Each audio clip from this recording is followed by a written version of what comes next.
This is the new Porsche Panamera, and here's one of its new features. When you open the door, it raises up on its air suspension to make it easier for you to get in, and then it lowers down again when you close the door.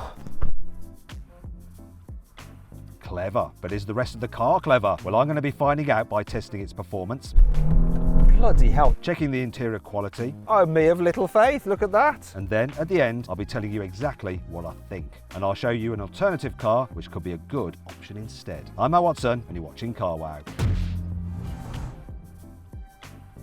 This is the third generation of the Porsche Panamera, and it looks like Porsche has finally got its head round how to design it without it looking a little bit fat. See, there's the first generation, that's the second generation, and here we are now. Much better. Also, it's got the front end design that's first seen really on the Cayenne. I really like these creases in the bonnet, very aggressive, and these air vents. All the air vents here on this Panamera are real. It's just the way Porsche does it. Now let's move down the side. Alloy wheels start at 19 inches. That's going to be too small for this car. These are 21s and they fill the arches just right. You're going to need at least 21s on it. Once again, there's some breathers down the side there. Real. No fakery. I love the fact that Porsche hasn't given it the poppy outy door handles of the 911. Proper door handles. Whee, here we go again.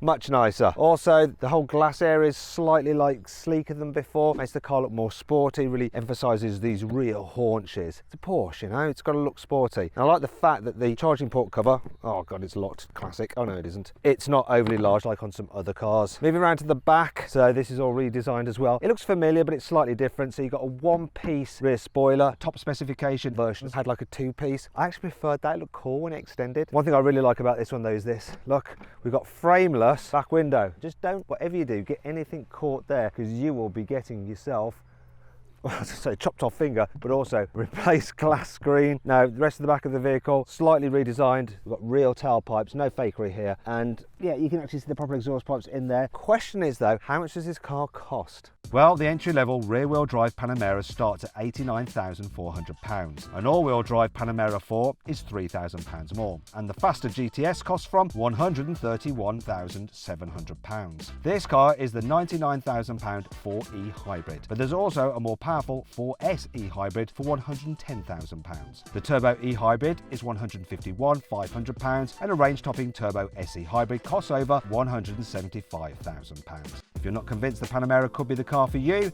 just wait till you see the cabin.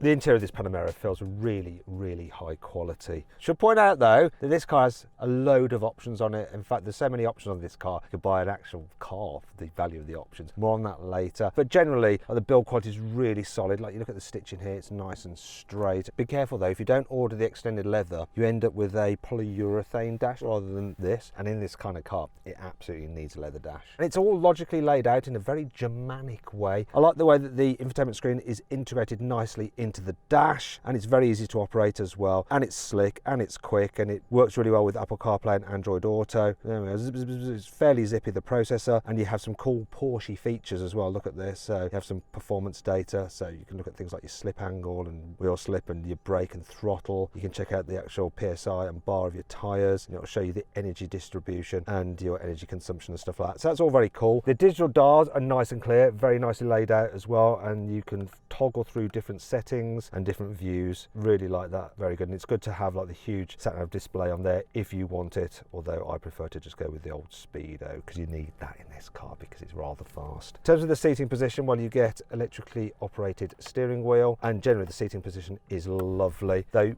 you can sit quite low, so it feels really sporty, but there's still plenty of adjustment to raise it up if you're short. There are some things that aren't so good though. For instance, this is the gear selector. I don't mind that being there, it's fine, but the start button's over here. Why don't they just put it all together? And then I really like the fact that you've got actual physical buttons for the fan speed, the temperature settings for the climate, so you don't have to mess around in the menu there. But then things for like the seat heating, it's a haptic feedback like touch panel like that. Still better than having to do it on screen, but there are some things you have to do on screen, and one that's completely bizarre, which I'll show you in a bit. In terms of storage, there's not much under this armrest, even though this center console is huge. That's where your 12-volt socket is. Got this little divider there, just cars. You've got two cup holders there, but I kind of feel like they need a cover on them. They're always exposed, but it's decent enough size for putting your bottles in. Underneath this cover is your mobile phone charging, and you've got your USB-Cs there as well. The glove box is big and it's lined with felt, so that gives it a premium feel. It means that things don't rattle about inside there. Speaking of premium feel,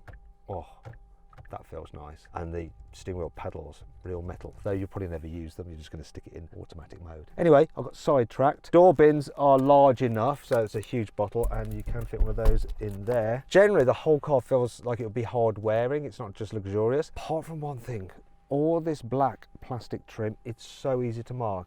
I mean, there's somehow or other a scratch on that bit there, and it's sort of like you do look at that quite a bit. That's annoying. Still, I don't think that any of this car's competitors feel as nice to sit in as the Panamera does. However, is it as good for people in the back seats? So knee room is pretty good, headroom's all right. People over 6 foot will just about be okay, but I think that something like an Audi RS7 does have a little bit more space in the back seats. And if you want to see my full in-depth video review of that car, click on the pop-out banner up there or scan the QR code on screen now. Now I should point out that this car has the upgraded individual rear seats. So rather than a 3-seater bench, we've got 2 more sportier feeling seats, and you can recline them. They have lumbar support. They also have a massage function as well, and the massage is actually pretty decent. You can feel it. You also get this screen in the back as well, so you can control the infotainment system and things like that. I mean, to be fair, you're not going to use that much other than for the rear climate and stuff, because you're just going to use your phone if you want to look at a screen. You've got 2 USB-Cs there for charging your phone. There's some storage under here. Come on, there we go, with the cup holders there, and you can alter bits and pieces. Look, that pops up there as well. Or is that to remove it? I don't know. Do you know what? I don't know. This car also has rear blinds. Look at that, neatly integrated. Actually, while we're at it, let's just see what happens when we put the window down. Does it go all the way? I don't think it will. Oh, me of little faith, look at that. That's good, it's a win. Oh, something else I forgot to show you. We have an armrest with some more storage, once again lined with felt. But on this seat selection, there is also through loading as well, which is handy, helps aid the practicality. Big capacity, so it ranges from 490 down to 420 litres. Now in terms of loading and unloading, there is a bit of a boot lip to lift stuff over, but it's not terrible. Oh, this is heavy, but I'm just about okay with it. It's a very square shape, but it's not very deep, so you won't be able to have big boxes in here. Something else I want to show you, just remove the load cover.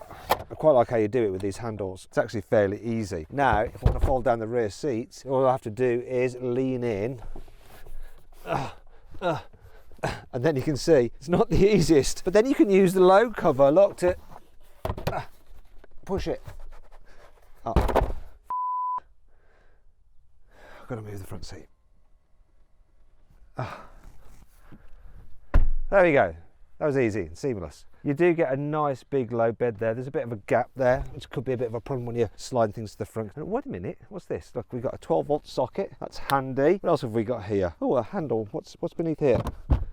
Bright orange cables, which means high voltage. Let's just put that back. What I'd like to do now is store this underneath the false floor. But it's a big old unit, isn't it, this? And yeah, there's no place to store it under there. And that brings us to 5 annoying things about the new Porsche Panamera. Do you remember in the good old days of owning a car, when you wanted to change the direction of the airflow from the vent, you just like moved a slider around? Not anymore. Now you have to press the climate menu, and then you have to do it with these electrical things on the screen like that. So that's too slow a process when you're driving. And what's the chances that this breaks once you've had the car for about 10 or 20 years? Just more things to go wrong. Porsche likes to charge a lot for options and likes to put many things that should be standard on the options list. That's why this car has £38,000 worth of options. Now there is one option on this car that really shouldn't be an option, and it's the ISOFIX anchor points on the front passenger seat. Great to have them, but they're only £150. Why make them an option? Make them standard, because some poor soul will forget to tick it and they'll really regret it, and it's not worth it for 150 extra quid, is it? The whole pod on the top of the dash in the centre with the speaker and the little stopwatch reflects badly in the windscreen depending on where the sun is lying. Look, can you see it's just there? Look, look, it's quite distracting, isn't it? Bizarrely for a Porsche, even when you're in like the sportiest setting, you can't lock it in manual mode. So look, I'm on floor in first gear and it auto changes up even though I haven't pulled the paddle. Normally a Porsche will let you bounce it off the limiter, but not here. I think that's a hybrid thing. When cold, the brakes can make a weird creaking sound. A little bit like the hull of a ship, like when it's creaking as it's going over a rough sea. Why is the rum always gone? Wow, that's amazing.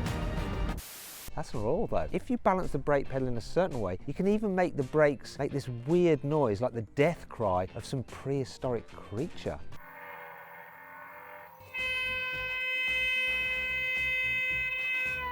However, it's not all bad, and that actually brings on to 5 cool things about this car. See, Porsche has worked on the brake feel for the new Panamera. They fitted it with a special e-brake booster, and that's designed to blend the regen braking better with the normal friction braking. We'll find out exactly how that works when I drive it in a bit. If you look inside the wireless charging pad, you'll see there's a little cooling fan vent at the back, so if you leave your phone on there charging, it doesn't overheat. The new optional matrix LED headlights can be used to obviously blank out part of their beam when you're approaching oncoming drivers. That's nothing new, but what they can also do is illuminate the lane that you're travelling in on the motorway, and it'll even go narrower when you're coming to roadworks or if you're driving on a narrow road. That's not all though. When you go in Sport or Sport Plus mode, the directional effect of the headlamps is increased, so they'll actually turn through the corner quicker as you're turning the steering wheel to make sure it's nicely illuminated for that corner you're about to blast through. You can get the car with rear axle steering, so you can move the back wheels at just over 2 degrees either way, depending on how you're turning the steering wheel. So look, you'll see it move the back wheel there, so it's going in the opposite direction to the front, and then if it turns the other way, it'll go once again in the opposite direction as to the front. Makes the car more manoeuvrable at lower speeds, but as you get faster, those wheels will actually turn in the same directions as the front, and it'll actually make the car feel more agile, help it turn through some corners. We'll be trying that out later on while I drive it. Cars fitted with active ride don't have normal anti-roll bars. Instead, they use the dampers, and what they can do is something called active tilt control. So if you activate that, what it does is stops the car from leaning either way when you're going into a corner. Same thing with accelerating and braking, so it controls the pitch of the car, so when you're accelerating or braking, it stops it diving under braking by pumping oil into the dampers at the front to prop the nose up. All very clever, designed to keep the car nice and flat at all times.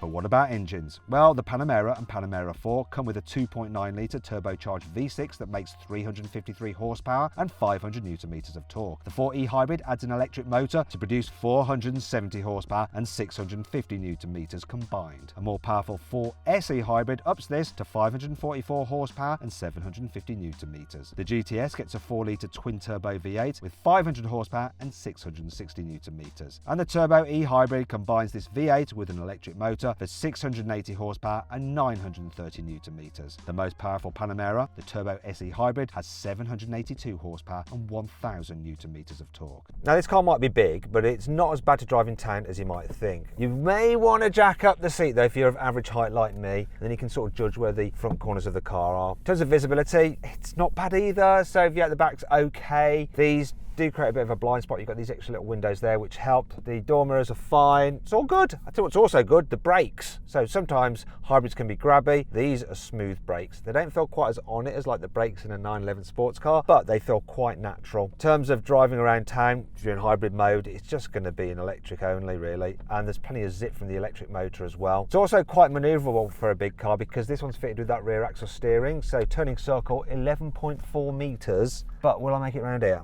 I'm using the camera system here to help me out. Now if I do, this is going to be impressive to U-turn here.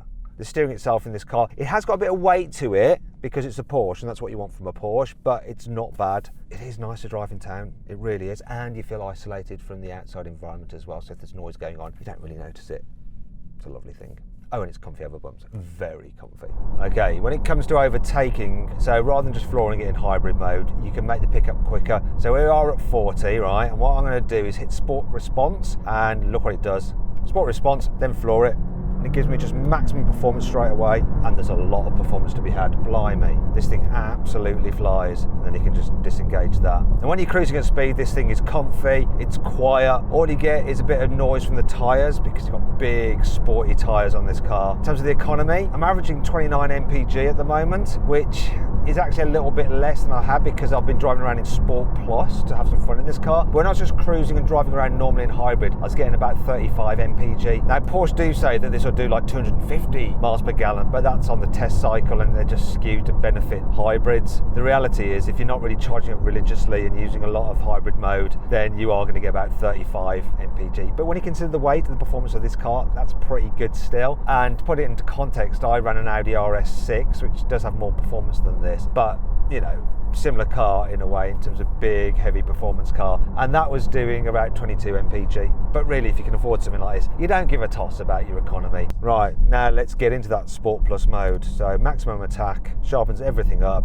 including the dampers and the suspension, but it's still quite comfy, and you can really benefit from that clever active ride system which stops the car leaning in the bends or diving under braking. It really is impressive. You can tell this is from the Porsche family. I've got a 911 and you got the same sort of feel of the steering and everything about this, and the way it handles just feels sportier than many other cars. You know it's a Porsche. It's got like a solid, capable performance slant to it, and it can be good fun. I do like the rear axle steering. You can feel it turning the car through the corner more aggressively as it's just getting the back end coming around, and then the performance you got coming out the corner, woo! You know, this is a V6 engine, but that hybrid system also helps just fill in the gap in power before the turbos have spooled up. It's a fine handling car. Is it the kind of car I'd go out in the weekend, you know, just for a blast? No. But if I'm doing the longer journey, I might take a detour off the motorway to take in some twisty roads just to enjoy the handling. Overall impression then? Yeah, this car is really nice to drive, and it's just so smooth and effortless and quick. The whole hybrid system just works very, very well and seamlessly. The electric motor just blending with the engine, the gearbox, it's all very fine-tuned. You can tell a lot of money has been spent on the development of this car, and it makes you feel special. But what about raw acceleration? Well, Porsche says this car should do 0 to 60 miles an hour in 4.1 seconds. But let's find out what the reality is. Here we go, hybrid power. Launch control. Bloody hell, that just hooked up like crazy. My goodness. 0 to 60, 4.3 seconds. So then, what's my final verdict on the new Porsche Panamera? Should you avoid it, consider it, shortlist it, or just go right ahead and buy it? Well, I reckon you should shortlist it because it is a really, really good car, if a little bit on the expensive side. So I said at the beginning of this video, I'll give you an alternative to this. Well, do you know what? For the same money as this car I have here, you could have a used, low mileage Bentley Continental Flying Spur. It's food for thought, isn't it?